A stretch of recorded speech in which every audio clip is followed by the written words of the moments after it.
What's up, YouTube? This is Too Raw for TV. All right, so this is a video request for one of my patrons, and they wanted me to do a video on what I thought may have happened if the Indiana Pacers won the NBA championship this past season. Now, of course, they did come very, very, very close to winning an NBA championship.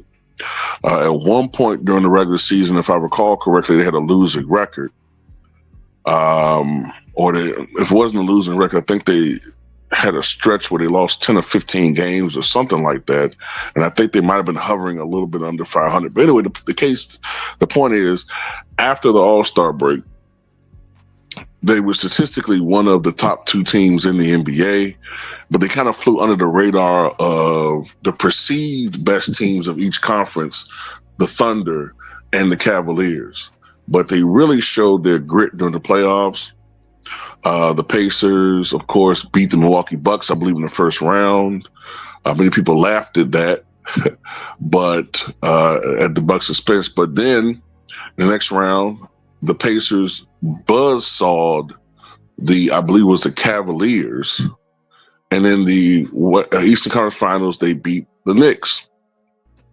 Then in the NBA Finals, they had a 2-1 lead over the Thunder, came very, very close to having a 3-1 lead, but then the Thunder came back and had a miracle finish that game, and they wound up losing in 7. And it wasn't for the injury to Tyrese Haliburton, who, if I remember correctly, was having a hot first quarter before he suffered that ACL injury. Maybe things would have been different. But what if things were different? What if the Pacers were able to hold on and win their first ever NBA championship? Now, I believe it was in 1970. I'm trying to remember. Didn't the Pacers have an ABA title? Was it 73 with George McGinnis? But anyway, it would have been their first ever NBA championship. This is what I think would have happened. Because of the hyperbole and the recency bias of NBA fans, and of course, the social media wave and the youth wave, I think winning that championship would have instantly made most people call Tyrese Haliburton the greatest Pacer ever. I mean, never mind what Reggie Miller did for his entire 18-year career, giving his heart, body, and soul to the franchise, 25,000 plus career points. Never mind the ABA greats of yesteryear, like George McGinnis, as I mentioned, the Roger Brown, who am I forgetting? Mel Daniels. Forget all of them. It's going to be Tyrese Haliburton. He's going to be the mega star. He's going to be the guy that they're going to be giving a lot of praise to. I really feel like that, just because of the way that he plays, a pass first point guard who can also hit key clutch buckets down the stretch. Also, I just think that he's more, I don't know, I just get the feeling like Tyrese Haliburton has more star power as far as his personality than a guy like Shea. And it's not like that the Pacers are a big market city, but they are a basketball town, especially when it comes to college. Basketball and Indiana goes together like peanut butter and jelly. So I think that would have happened. I think that run that the Pacers had would have gone down as one of the all-time great runs in postseason history, comparable to that of the 95 Rockets or some other great teams that faced improbable odds and beat teams on the road and had comebacks.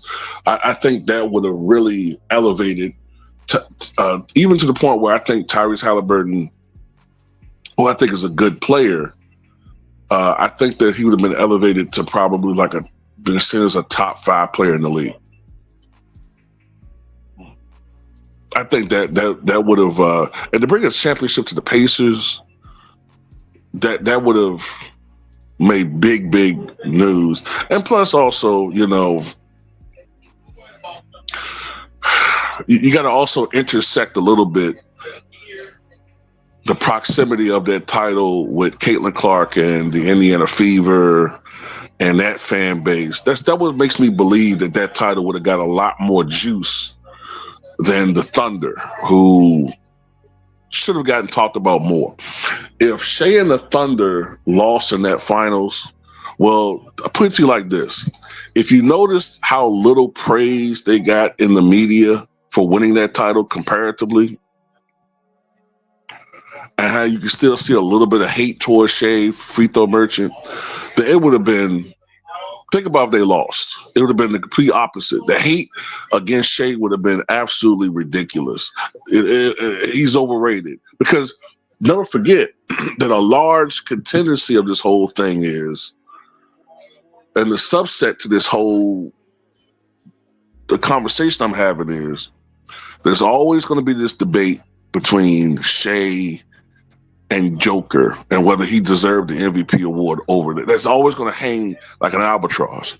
So if they had lost that finals, oh my God, Joker fans and unfortunately another terrible element would have been shitting on Shea nonstop this entire summer. He can't get it done. He's a free throw merchant. He's not a real star. He's not like the others. Blah blah blah. It'd have been all on him. No matter if Shea was killing and his teammates didn't show up. They don't give a fuck about that. It would be he didn't do it. He didn't show up. So if he had lost, no matter how well he played, there'd have been an element that would have called him a loser. And they'd be still calling him that, still would have been making memes shitting on him. And that's kind of how I see that. That's kind of how I think things would have happened. Things would have played out if the Thunder had lost. Especially having them winning 68 games. And then also you look at it too, the Pacers would have beaten two supposedly all-time, well, I won't say all-time great, but by the numbers, all-time great teams with the 2025 Cavaliers, who won 64 games, and the 68-win Thunder. If that had occurred, man, yeah, the praise that Tyrese would have had would have been through the roof. I put it like this. He would have been praised, and the Pacers, with that built-in audience, Clark fans, Indiana basketball fans, anti-Shea fans. I think he would have got the most praise out of any player winning a title since LeBron. That's all I got to say about it. Tell me what you guys think.